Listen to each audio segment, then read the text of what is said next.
Hey, what is going on, guys? My name is Greyox and welcome back to a brand new Call of Duty video. And today, guys, we will be covering the top 5 multiplayer maps in Call of Duty Black Ops 3. So you guys all know that I love Call of Duty Black Ops 3.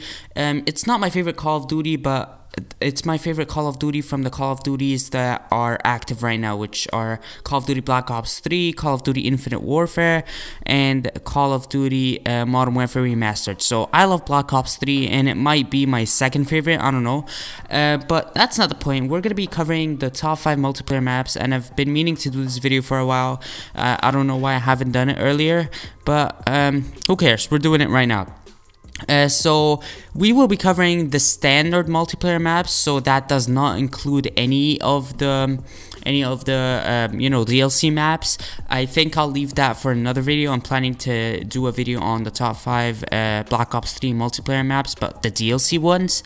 So yeah, today we'll just be covering the standard ones, and that includes, by the way, Nuketown, because even if you go into creating a private match and if you go to selecting your map, Nuketown is in the standard standards like category. It's not with the DLC maps. So yeah, it's technically a standard map, and it was given to everybody for free. So it is a standard map, and we'll classify it as a standard map. But the way we're going to be kind of judging these maps is we're going to be focusing on 3 main things. So first of all, we're going to be focusing on map design, and we're going to be focusing also on map gameplay. So that's 2. We're going to be focusing on map design. How is the map design? Is it 3 lanes or is it not? How does the map basically, yeah, how is it designed? How does it look? And second is map gameplay. So how does the map play? Is it slow? Is it fast paced? We're going to be looking at that because that is really important in a Call of Duty map. And finally, we're going to be looking at, is it aesthetically pleasing or not? Does it have vibrant colors? Is it bright? Is it kind of cheerful, I guess? Or is it moody and dull? And yeah, we're basically going to be looking at that. And so yeah, I think we should get started. And if you guys were wondering, there are a total of 13 maps. So yeah. So coming in at the number 5 spot, we have Stronghold. Now, Stronghold is a map that I really like, and it's one of the first maps that I've ever played. So yeah, it has a special place in my heart. Stronghold is basically, it's a medium-sized map, and I think where the map is, like in the actual map, I think it's in the Swiss Alps. So that's pretty cool. I actually found that out when I was researching for the maps. So yeah, I didn't know that. It's pretty cool. And it's a medium-sized map. You have close quarters in buildings, but you have also longer lines of sights on the side lanes. So this map basically has 3 lanes, which most Call of Duty Black Ops 3 maps have. You have your 2 side lanes and then your middle lane, which has most of the action. And Stronghold is just like that. And it's a pretty cool map. I really like it. It's ideal more for assault rifles, so using a shotgun, although you can still use it, but using a shotgun on Stronghold will not be that effective. It's better for assault rifles and snipers. As far as it goes for, is it aesthetically pleasing or not, it's not the most colorful map, but I really like it. Like, most of the map is white because there's a lot of snow in the map, but the map isn't dull and like colorless. It's, especially if you go in the buildings, it's filled with colors. So yeah, that puts Stronghold at the number 5 spot. And yeah, so moving on to the number 4 spot, we've got Fringe. Fringe is definitely one of my favorite maps. I've got a bunch of streaks on Fringe, and yeah, because the map really plays well. Like, the way Fringe plays, it's really great. It's very good for snipers, since the middle lane has a really long line of sight. So it's very good for snipers and assault rifles, just like Stronghold. Both Stronghold and Fringe are medium-sized maps, so it's not a great idea to rock an SMG or a shotgun, especially a shotgun on these maps. Although you can still kind of rock an SMG, depends on the SMG though. And that puts Fringe at the number 4 spot. coming in at the number 3 spot, we have Breach. Now, Breach is a map in Cairo, I believe, and it's on one of the rooftops of the buildings over there. It's a really, really interesting map.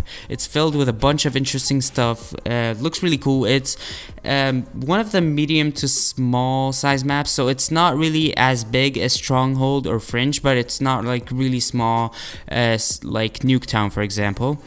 The map plays really well. It's definitely best for SMGs, since there are a lot of close quarters, and a lot of times you find yourself just up against a bunch of enemies, and an assault rifle definitely isn't the best idea when you're really close to your enemies. It has that middle area which everybody just gathers in, and it's basically where all the action goes down. So Breach is definitely one of the greater maps in Call of Duty Black Ops 3, and it comes in at the number 3 spot. And coming in at the number 2 spot, we have one of my most like I don't even know how to say this. Columbine. We have Columbine, by the way.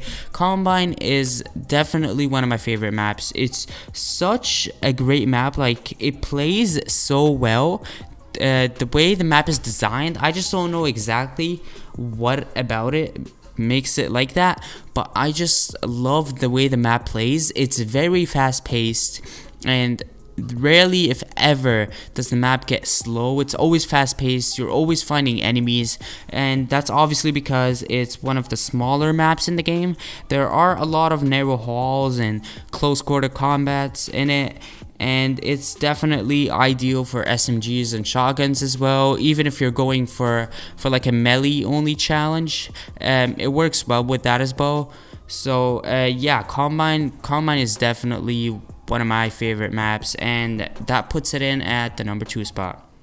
So before I unveil my number 1 pick, we have one honorable mention, and that is evac. Now, evac is a great map. Unfortunately, it couldn't make it to this list because evac is more of a medium to a big size map, so it's like the first two. It's like Stronghold and Fringe. It's not really like Breach and Columbine, because those two are really small.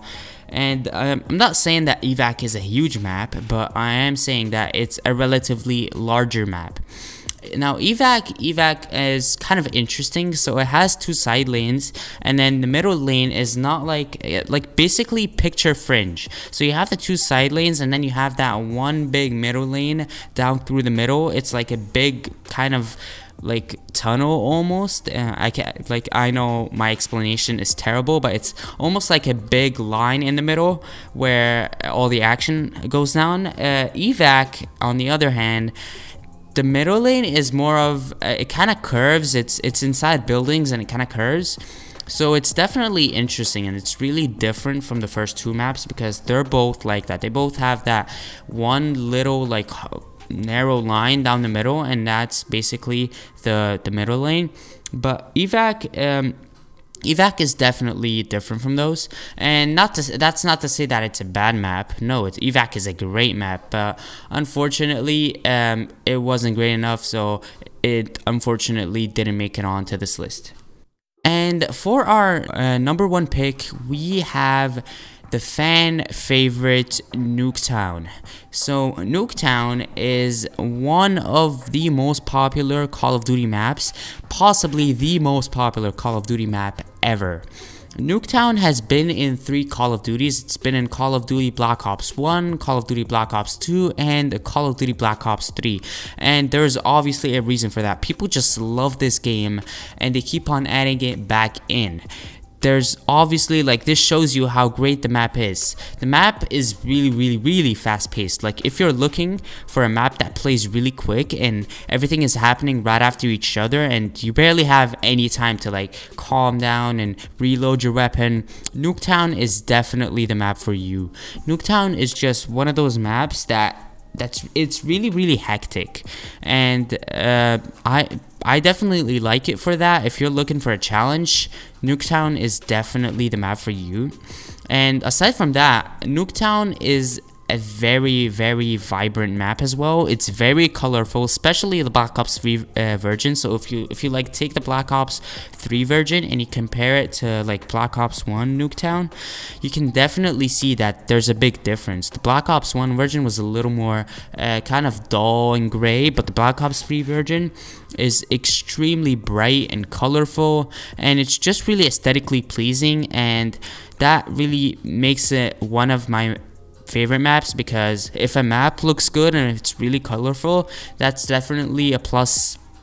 Like it's a really good thing to have a map that's really colorful. Everybody loves that, and nobody just wants a moody gray map.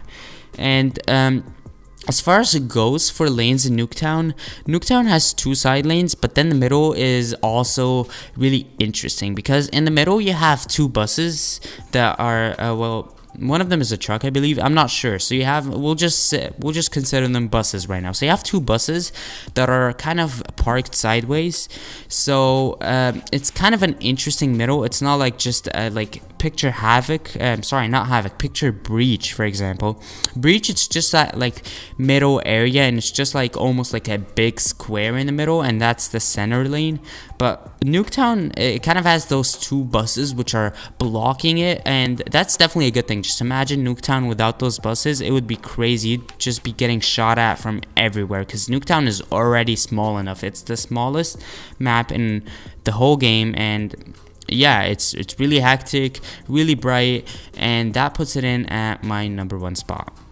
So I hope you guys have enjoyed this video. A like would definitely be appreciated, because this video took me a long time to do, and every single like counts. And if you guys are new, be sure to subscribe to stay tuned with my content, and be sure to also turn on bell notifications to not miss out on any of my videos, because YouTube lately has had this little, I don't know, like almost glitch in it, where if you're subscribed to somebody, they don't always show up in your subscription box. So you gotta turn on bell notifications in order to be guaranteed to see my videos when they first come out. So yeah, that will just wrap it up. These are my 5 favorite Black Ops 3 maps, and bear in mind, these are just my personal favorites. Yours could be different. And just let me know down below in the comments. Let me know if I've missed a map. Let me know what your 5 favorite Black Ops 3 maps are down below in the comments. I'd really love to know. And as I said at the beginning, I'm really planning on bringing you guys another version of this video. So I'll be getting you the top 5 Call of Duty Black Ops 3 multiplayer maps that are DLC maps, because if I just put the DLC maps and standard maps together, that's over 25 maps, and it would be really hard to just pick 5 out of them. So that will just do it for the video. I hope you guys have enjoyed, as I've said before, and I will catch you guys on the next one.